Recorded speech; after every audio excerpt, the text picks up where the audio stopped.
Shalom a todos ustedes que están del otro lado de la pantalla. Bienvenidos sean a la Geulá semanal. Mashiach, Mashiach, Mashiach שיבוא, בישון יבוא יהודון.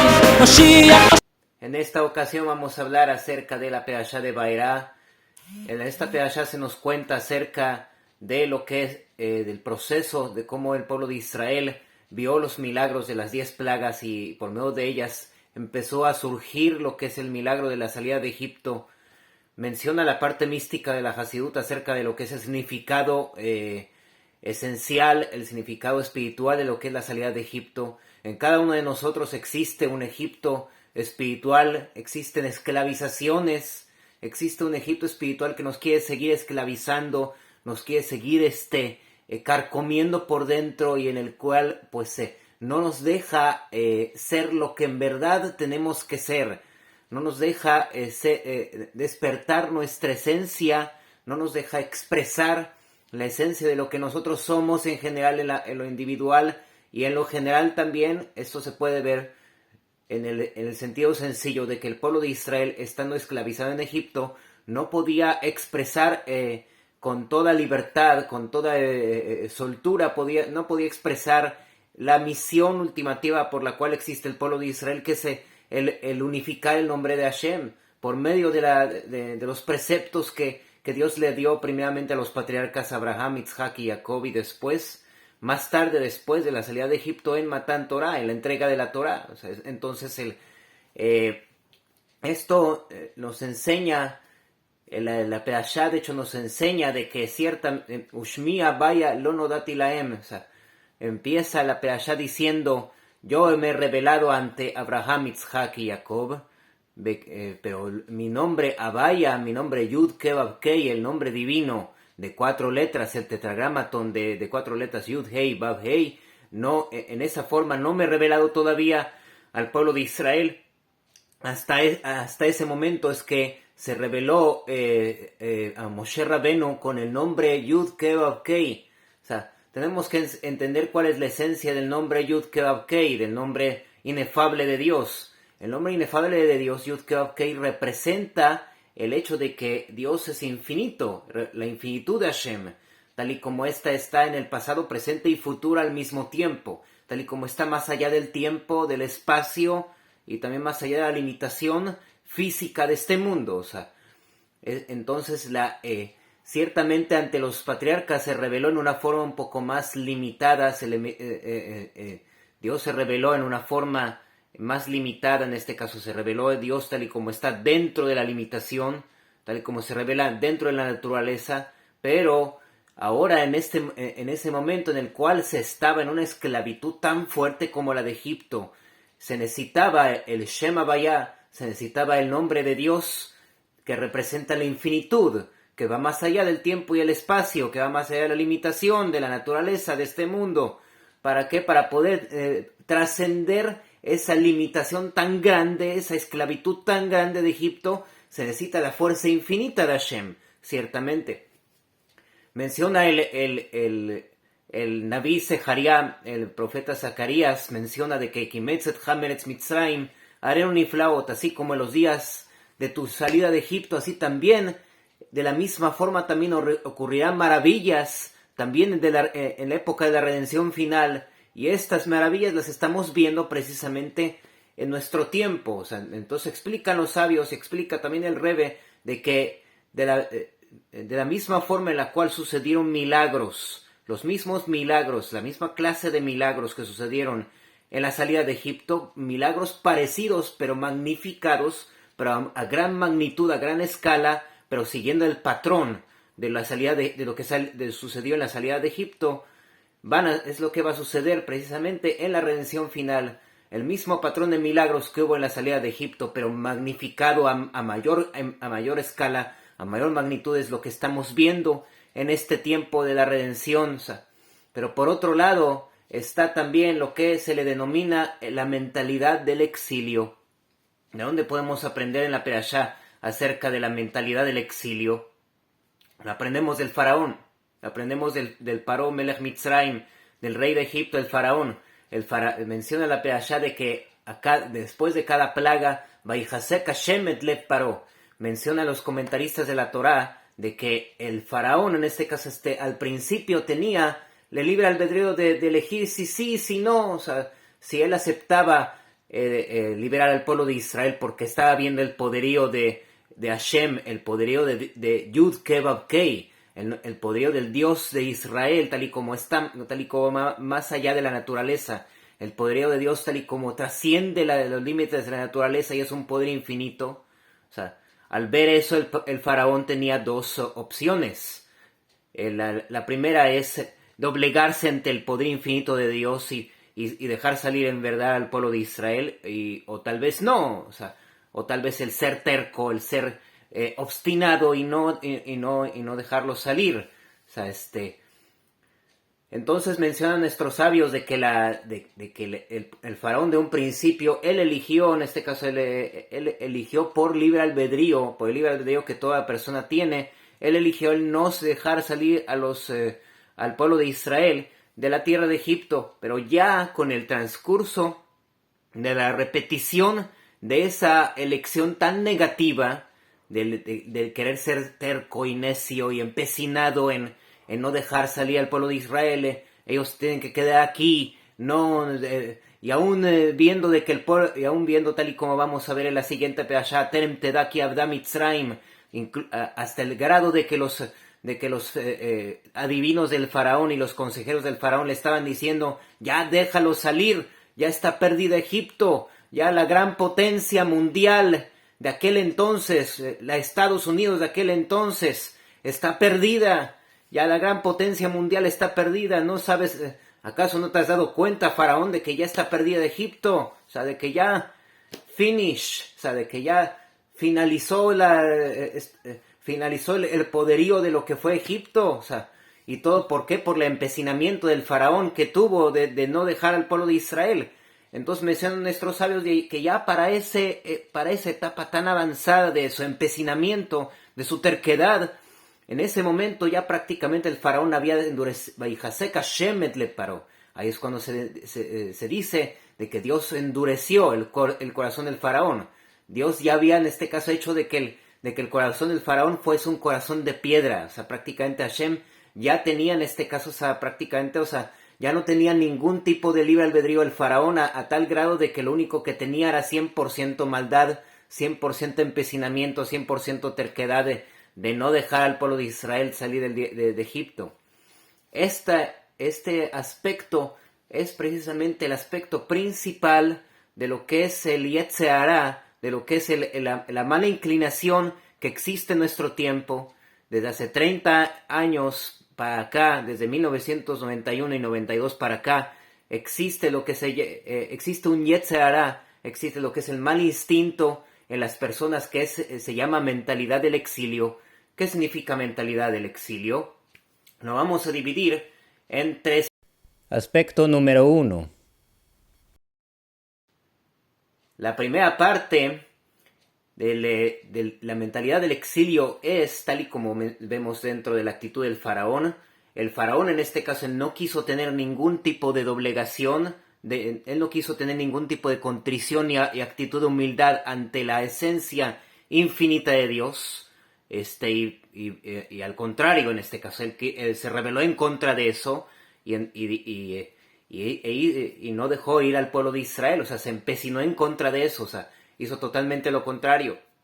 Entonces, el primer aspecto que vemos de la mentalidad del exilio es de que el no agradecer a Dios por lo que Él hace por nosotros en este tiempo de la redención, el no agradecer por los milagros de este tiempo de la redención, y no solamente eso, hacer lo contrario de las cosas de lo que está escrito acerca de la redención, el hacer todo lo contrario, el hacer que el mundo sea, el destruir el mundo, el destruir el mundo y el hacer que el mundo sea más caótico. Eso es el primer aspecto de lo que nos quiere hacer caer el Yetzer Hara, el mal instinto de nuestro tiempo, que es la mentalidad del exilio. Ahora vamos a ver la parte número 2. Aspecto número 2.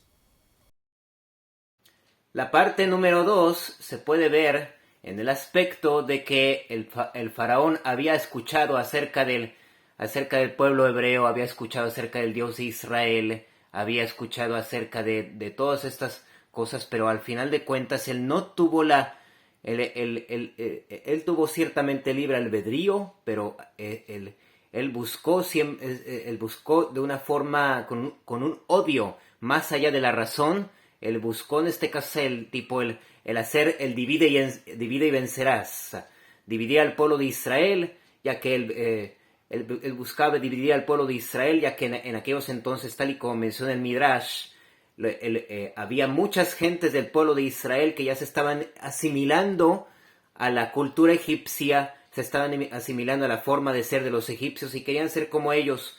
Y estaban los que todavía estaban fieles a lo que era la esencia del judaísmo, a la esencia del ser hebreo, de ser yehudí.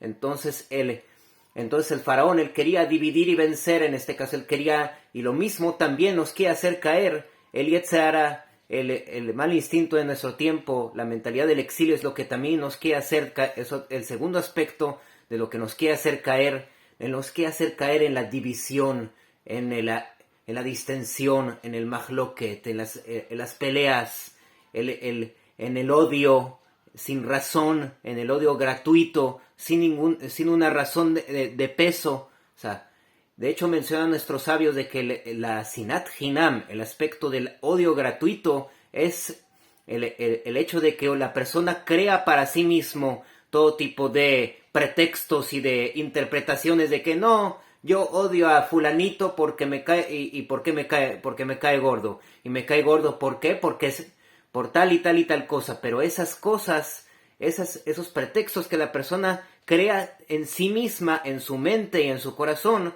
pues son solamente pretextos que en verdad, si uno lo examina según la razón lógica, incluso según si la persona examinaría dentro de su interior ese tipo de pretextos, esos pretextos en verdad no tienen ninguna base que sea de peso. Entonces ese es el segundo aspecto en el cual nos quiere hacer caer el Yetzer Hara de nuestro tiempo. Ahora vamos a ver el tercer aspecto. Aspecto número 3. El tercer aspecto, tal y como lo vemos dentro de la Peashá, es el siguiente, en el cual vemos cómo el faraón, en este caso había hablado con Moshe, había hablado con Aarón, etcétera, etcétera. Él había en este caso escuchado acerca de las cosas que sucedieron acerca de la esencia del Dios de los hebreos, y aún así él dijo, no, yo voy en este caso a Liftoach, yo voy a seguir confiando en mis dioses, voy a seguir confiando en mis idolatrías, en los dioses egipcios. ¿Quién es el Dios de los hebreos? Mi Hashem, Asher Eshma Bekolo. ¿Quién es Abaya? O sea, ¿quién es cuál es esa esencia infinita de Hashem para que yo la escuche, para que yo esté obligado a escucharla? O sea, entonces el tercer aspecto que vemos que nos hace caer el mal instinto de este tiempo, la mentalidad del exilio, otro aspecto de la mentalidad del exilio es el bitajón, es la confianza en que el Yetzer Hara nos quiere hacer no confiar en Dios, sino confiar en cosas que aparentemente son más cómodas, aparentemente es más conveniente hacerlas, pero en verdad son cosas que al final son cosas que pues no van a durar mucho.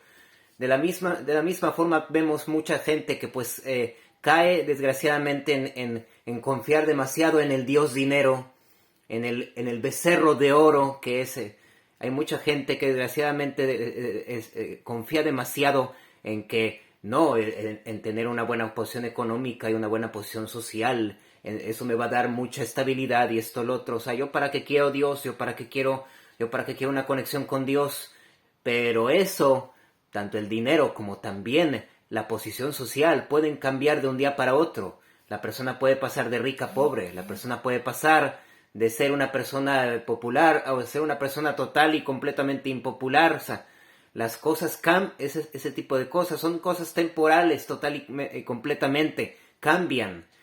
Y así también existen otros factores que también cambian y que pues la persona confía demasiado en eso y al final de cuentas la vida misma te da a ver de que esas cosas pues no son propias de confiar, sino y entonces ahí le vienen pruebas a la persona en la cual pues la persona tiene que elegir seguir confiando en eso ciegamente, ser como el faraón, seguir de terco, de necio, de empecinado. Vayjasek Hashem et lev Paró, y se endureció el corazón del faraón y siguió confiando y seguir confiando en el becerro de oro del dios dinero y del dios de la aceptación, de la popularidad, etcétera, etcétera. O sea, cada quien con sus propios ídolos, el ídolo de las mujeres y el ídolo de todo tipo de ídolos, incluso el ídolo también de uno mismo también. Hay mucha gente que también es muy egocentrista y prefiere confiar en ese ego más que en Dios. Entonces la persona le trae pruebas a la persona para doblegarlo, y entonces ahí es cuando la persona tiene la opción de doblegarse y de reconocer de que hay una esencia más allá de su propia limitación, de su propio mundo limitado, y que esta esencia también lo gobierna a esa persona, y que lo mejor es liftoach, y que lo mejor es confiar en esa esencia infinita que está por encima, que es una esencia superior a nosotros. O puede seguir el camino del faraón, Vayjasek Hashem et lev Paró, o puede seguir endureciendo su corazón como lo hizo el faraón y seguir confiando en el dinero y seguir confiando en la popularidad, o seguir confiando en todo tipo de factores temporales que son en verdad temporales, y seguir prácticamente tropezándose una y otra vez en la vida, y seguir en nisionot, y seguir en todo tipo de pruebas. Incluso también mencionan nuestros sabios de que parte de esas pruebas también es el hecho de que la persona tiene abundancia. Dios también prueba a través de la abundancia la persona, y esa es la prueba más dura que pueda haber incluso. ¿Por qué? Porque la persona tiene abundancia material y tiene mucha estabilidad y tiene mucha holgura en todo tipo de aspectos en su vida, y pues se puede olvidar de Dios. Entonces también esa es la prueba más dura de todas. ¿Por qué? Porque lo más duro es buscar a Dios dentro de la abundancia, no dentro de la pobreza y de la adversidad. Dentro de la pobreza y la adversidad, en este caso, es fácil encontrar a Dios. Y esa es la razón por la cual los sabios mencionan de que el faraón, él pudo haber elegido fácilmente el seguir a Dios y no haberse doblegado. ¿Por qué? Porque estaban pasando un momento muy adverso. Pero hay una prueba mucho más grande que la que tuvo el faraón con las 10 plagas. Es la prueba de Shamanta Avita Casita. Es la prueba tal y como menciona la Peashá de Asinu, cuando la persona se regorda materialmente, cuando está engordando materialmente, y tiene muchos negocios, y tiene y mucha holgura material y económica y de familia y social. Ahí es lo más difícil. Ahí es cuando en verdad Dios te está probando para ver si en verdad vas a utilizar toda esa abundancia. ¿Para qué? Para elevarla a Dios. Y ese es también otro tipo de faraón. Ese es otro tipo de Yetzer Hara. Ese es otro tipo de mal instinto que te quiere hacer caer precisamente en una zona de confort. Pero lo que tienes que hacer es salir de esa zona de confort. Salir de ese Mitzrayim que es tan cómodo, que es tan mullido, que es tan confortable. O sea, hasta aquí la Geulá semanal, y pues los invito a suscribirse a este canal Luz de Redención. Suscríbanse, compartan, den like, síganme en mis redes sociales en Facebook y en Instagram, y nos vemos hasta la próxima.